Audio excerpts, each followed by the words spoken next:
जय Hind dear students. स्वागत है आपका अपने YouTube channel Sandeep Gurukul biology classes में। जैसा कि आज आप लोग जानते हैं कि जो आज जो है बसंत पंचमी है, ठीक है।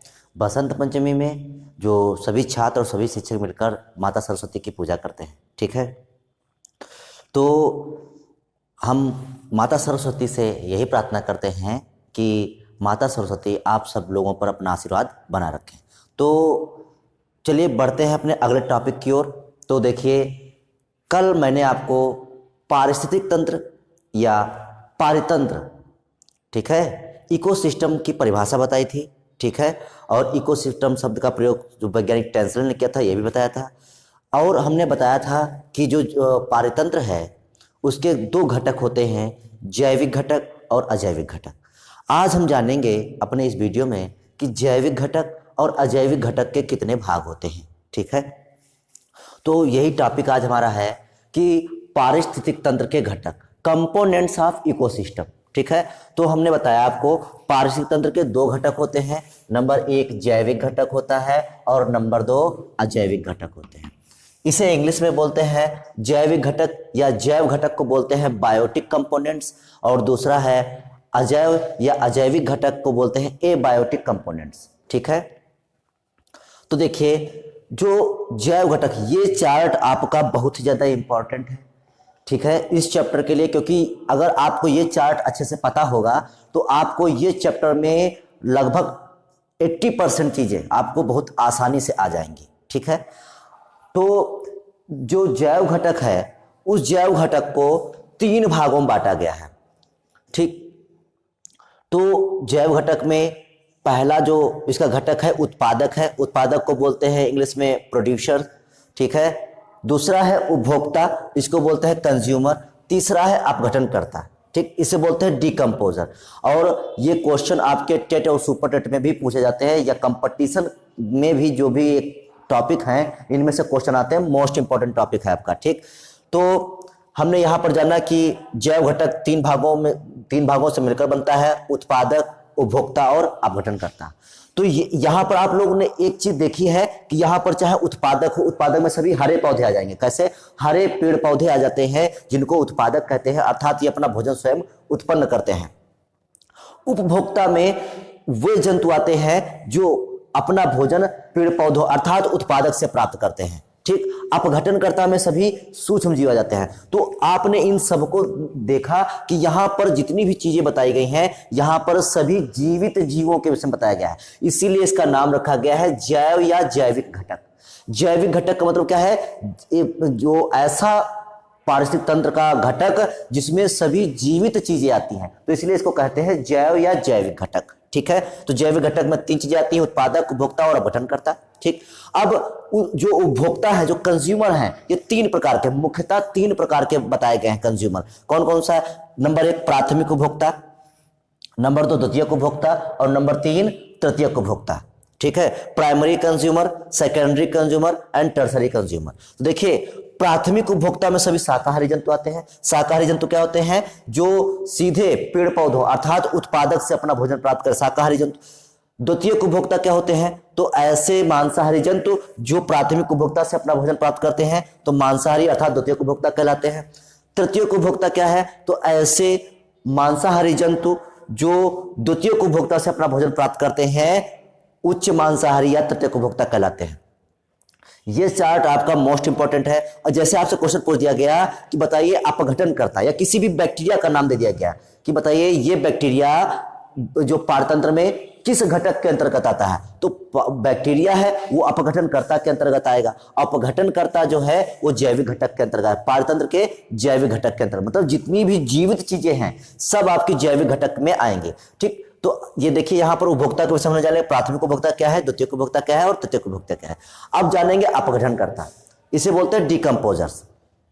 देखिए, अपघटनकर्ता में सभी सूक्ष्म जीव आ जाते हैं। सूक्ष्म जीव क्या? क्योंकि ये सूक्ष्म जीव प्रकृति में जितने भी कार्बनिक और अकार्बनिक पदार्थ हैं इन सबको अपघटित करके पुनः पृथ्वी में ह्यूमस के रूप में बदल देते हैं और फिर से इनका प्रयोग उत्पादक कर लेते हैं। जैसे कोई जंतु है, वो जंतु मर गया है और उस जंतु को हमने बाहर डाल दिया, फिर वो क्या होगा, वो जंतु कुछ समय बाद सड़ गल कर खत्म हो जाएगा। अब उस जंतु को सड़ाएगा गलाएगा कौन, तो अपघटनकर्ता ये काम करेंगे। और जब वो जीव जंतु सड़ गल के खत्म हो जाएगा तो वो ह्यूमस में बदल जाएगा और ह्यूमस पुनः पृथ्वी में मिल जाएगी। और जब वो पुनः पृथ्वी में मिल जाएगी तो जो हमारे पौधे होते हैं उसको पुनः प्राप्त कर लेंगे। तो इस प्रकार से पूरा एक सिस्टम चलता रहता है। तो यहां पर उत्पादक जान लिया, उपभोक्ता जान लिया और अपघटनकर्ता जान लिया। ठीक, इनकी परिभाषाएं हम आपको बताएंगे। पहले हम आज चार्ट को समझ लें, उस चार्ट के बाद जो ये परिभाषाएं हैं उन परिभाषाओं को हम आपको बताएंगे एक एक करके। ठीक है, तो उत्पादक, उपभोक्ता, अपघटनकर्ता। फिर उसके बाद उपभोक्ता में 3 प्रकार के आते हैं उपभोक्ता, प्राथमिक उपभोक्ता, द्वितीयक उपभोक्ता और तृतीयक उपभोक्ता। देखिए यहां पर मुख्यतः 3 ही बताए गए हैं। ठीक, जब आपकी खाद्य श्रृंखला और खाद्य जाल आएगी तो जो जीव है वो चतुर्थक उपभोक्ता भी हो सकता है, पंचम उपभोक्ता भी हो सकता है। ठीक है, वो सब हम आपको बाद बताएंगे। ठीक, तो आगे देखते हैं। अगला आता है अजैव या अजैविक घटक, एबायोटिक कंपोनेंट। तो देखिए अजैव या अजैविक घटक जो होता है ये क्या होता है, तो अजैव जिसमें जीवन ना हो, ऐसा घटक ऐसा पारिस्थितिक का ऐसा घटक जिसमें कोई जीवित चीज ना आए। ठीक है, तो अजैविक घटक में उन सब निर्जीव चीजों को रखा गया है। तो इसमें कौन सा आएगा, ये भी 3 प्रकार के होते हैं। नंबर 1 अकार्बनिक, नंबर 2 कार्बनिक और नंबर 3 जलवायवी।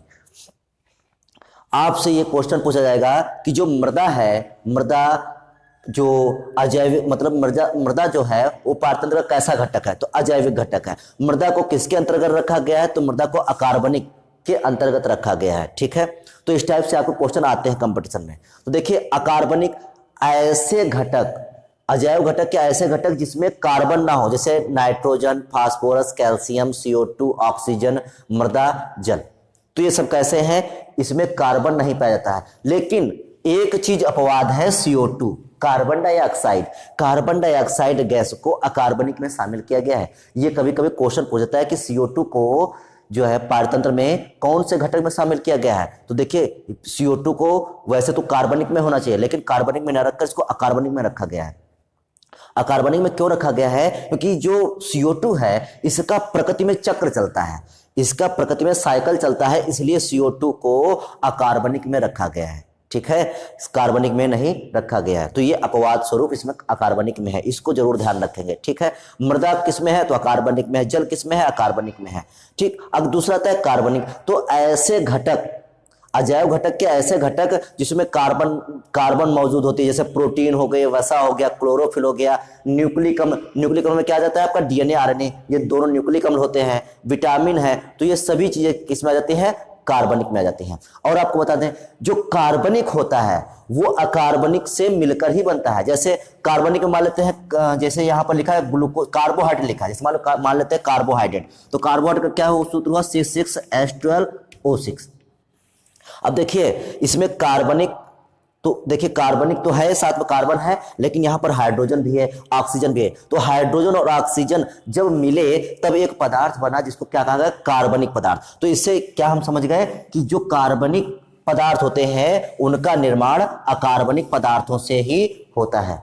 ठीक है, तो ये बात आप लोग समझ चुके होंगे। तो यहां पर हमने जान लिया कि जो अकार्बनिक पदार्थ कौन होते हैं। अब आता है जलवायु कारक। तो जलवायु में हमारा प्रकाश, ताप, वर्षा, आर्द्रता, ये जितनी भी चीजें जलवायु में सम्मिलित है वो सब कहा जाती है आपके जलवायु कारक में आती हैं। तो देखिए अजैविक घटक में हमने जाना कि अजैविक घटक 3 प्रकार के होते हैं, अकार्बनिक, कार्बनिक और जलवायु। अकार्बनिक में कौन कौन चीजें आती हैं, कार्बनिक में कौन कौन चीजें आती हैं और जलवायु में कौन कौन चीजें आती हैं। जैसे आपसे पूछ दिया जाए कि आर्द्रता को पारतंत्र के किस घटक में शामिल किया गया है, तो आर्द्रता को पारतंत्र के अजैव घटक में शामिल किया गया है। अगर पूछ दिया अजैव घटक में किस में शामिल किया गया है, तो जलवायु कारक में शामिल किया गया है। तो ये आज हमने आपको केवल चार्ट बताया है। इस चार्ट को आप अपनी कॉपी में बना सकते हैं और इसको ध्यान रखेंगे, ये कंपटीशन में क्वेश्चन आते हैं। तो आज केवल इतना ही रखेंगे, बाकी बताएंगे आपको नेक्स्ट वीडियो में। ठीक है, वीडियो को आप लाइक करें, कमेंट करें और सब्सक्राइब करें चैनल को। ठीक है, वीडियो को शेयर करना बिल्कुल ना भूलें। तो आज के लिए केवल इतना ही, बाकी नेक्स्ट वीडियो में, तब तक के लिए जय हिंद।